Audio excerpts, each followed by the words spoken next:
I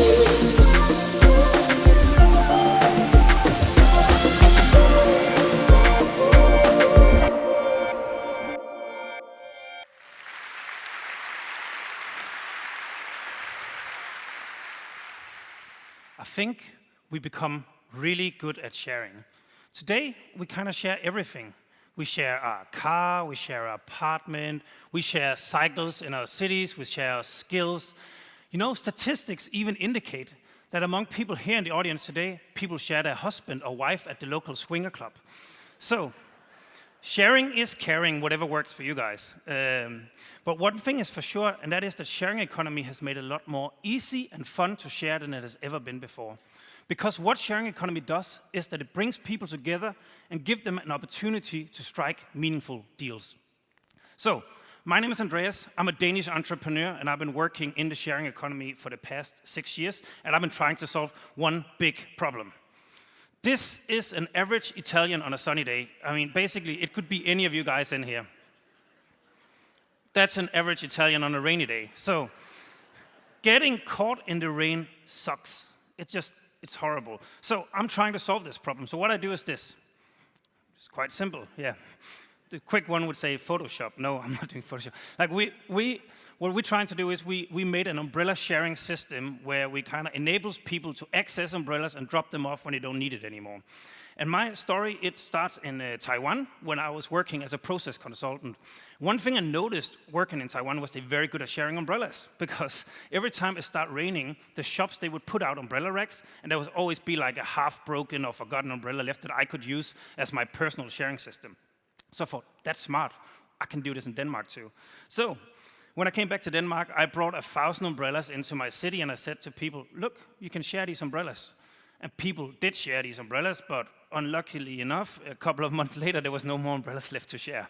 So they were kind of all gone. So we had to go back and think. So what we did was we created a system that kind of locks the umbrellas, where you can access umbrellas by one click in an app or a swipe of your credit card.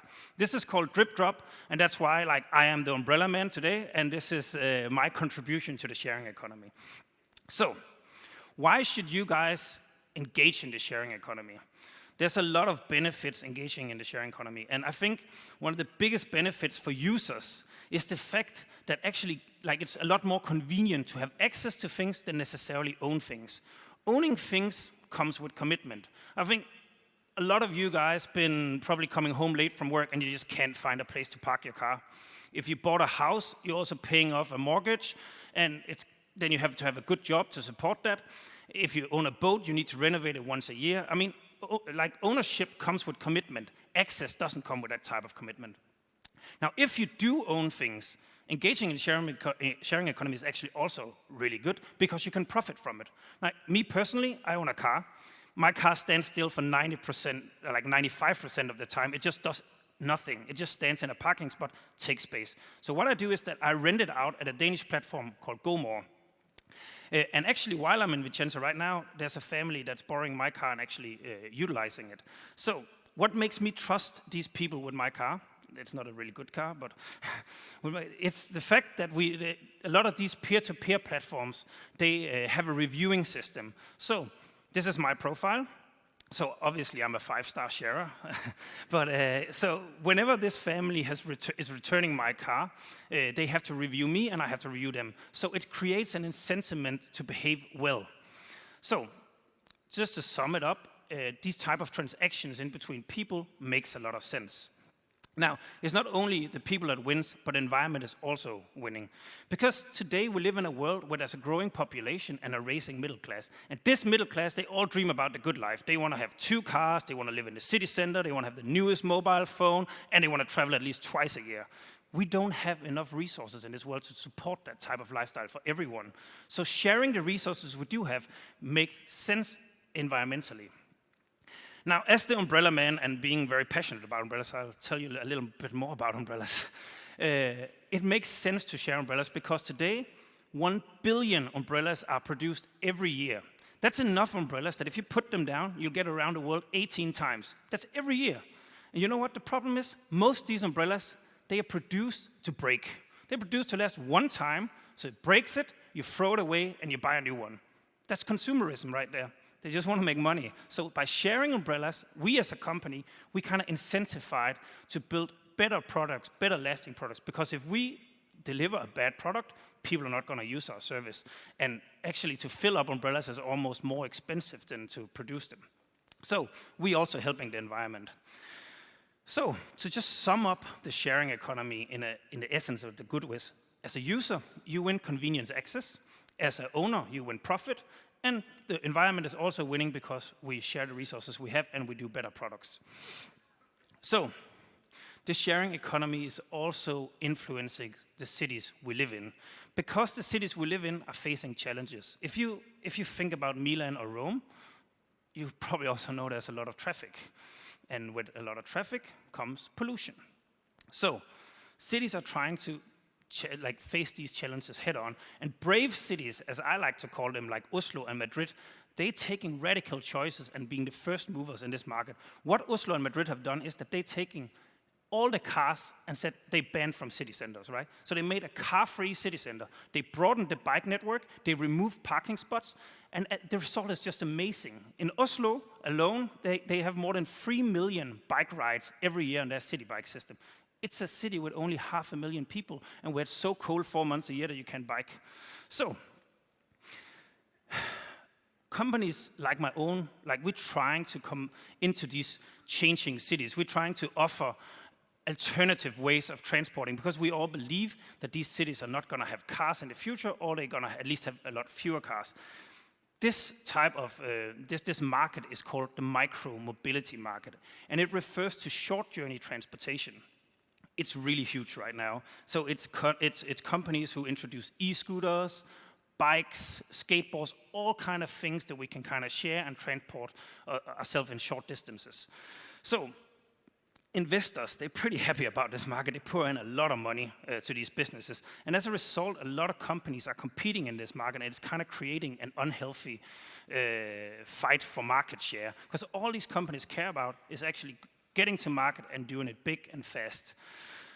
So they just want to win market share. So really, things have changed. This is how I learned to build a business. You nail your product, you nail your market fit, you nail your business model, and then you scale it. It has changed. Nowadays, companies, they do like this. They just put their product out, and then they hope to fit the market later, right? Because it's more important to obtain market share than necessarily is to have a right product fit. So as the result of these economical sharing wars that is happening right now, the victims are actually quite big and often unspoken. So I'll tell you a story now about the Douglas bike. The Douglas bike was an invention created in China to replace the city bike system, where you actually had to find specific spots to park them. These bikes you can park anywhere. It's a great invention. And about 2.5 years ago, 2 Chinese companies, they got unlimited funds. They got so much money and from investors said, go to market with this. So they put out 25 million bikes in a system, and then they found out, oops, people don't really treat our bikes that well. It's pretty difficult to actually make money on this. And we put out more bikes than there's actually demand for. The result, this is the result. You guys think, oh, this is a flower field. Why does it show us a flower field? This is not a flower field. This is actually sharing bikes. There's hundreds of thousands of sharing bikes that is confiscated by the Chinese government because they just dumped on the streets, they vandalized, and it's cheaper for companies to buy new bikes than it is to actually maintain these. So these bikes, they just stand there and rust away, some of them brand new. The worst thing is that one of these Chinese companies, actually 9 months ago, they were sold for $3.7 billion US. So they won anyway, the investors and founders, they won anyway, even if this is the implications that they're leaving behind. So sometimes scaling it before nailing it makes sense economically. History might just repeat itself. This is the new big trend in Europe and the US. E-scooters, they've come and they want to stay. The only difference between this and the Douglas bikes is that e-scooters have even more money and they're even more aggressive. It's terrifying but true. Most of these companies, they produce, they get the scooters from the same factory in China. It's not even their own product. It's just a sticker that's different. This product is not built to be shared. This product is built as a consumer product for the Asian market. The result is that these scooters only last 1 to 2 months, then they have to be replaced. it makes no sense environmentally. It's not only the environment that suffers from this really aggressive way of scaling before you nail things. Like Uber, the kind of the big company in the gig economy where people are like micro-entrepreneurs. Uber has a lot of social implications. I think you know this in Italy as well. So what Uber, they don't work under the same regulations, they don't work under the same laws as the taxi industry does. And as a result, Uber has like unfair market advantage, meaning that they can basically dump prices and they threaten the jobs of taxi drivers, right? So if our government accepts the fact that it's okay for Uber to do so, it actually threatens our whole welfare system. That's why Uber is banned in Denmark and restricted in Italy. Now, it's not these companies' fault alone, because look, they're winning, they are making money, so right now it makes sense for them to do it this way, even if it doesn't make sense environmentally, or so it's hard to kind of judge them, because as a company, you're there to make money. Now, Uber, Douglas bikes, e-scooters, it's all great solutions. I use them myself. Jumping on an e-scooter easily saves you 10 minutes and costs you half the money, other transportation. And I think our future cities need alternative transportation like this that we can access easily, and I hope umbrellas are going to be part of that too. But it's clear that pictures like this is not okay, and it's clear that the environment is suffering from the fact that we are scaling our business before we nail. And what we need is, we need governments and cities to imply an end-of-life policies upon these products, so the companies need to take responsibility and not just dump their product from the government to handle them. So if we make it more interesting for companies to build good solutions and not just get the cheapest product and put it on market as fast as possible. Like 2 days before I came here, I read some really interesting news that in Stockholm, they just partnered up with Voi Technology, which is kind of the biggest micromobility company here in Europe. And what Voi is going to do is they're going to replace the current city bikes in Stockholm with new electric bikes. This is exactly what we need. We need companies and cities to work together to find great solutions. Because as the umbrella man, I'm now facing, like, I don't want it to be more rewarding for me to scale my business and maybe leave implications like this behind.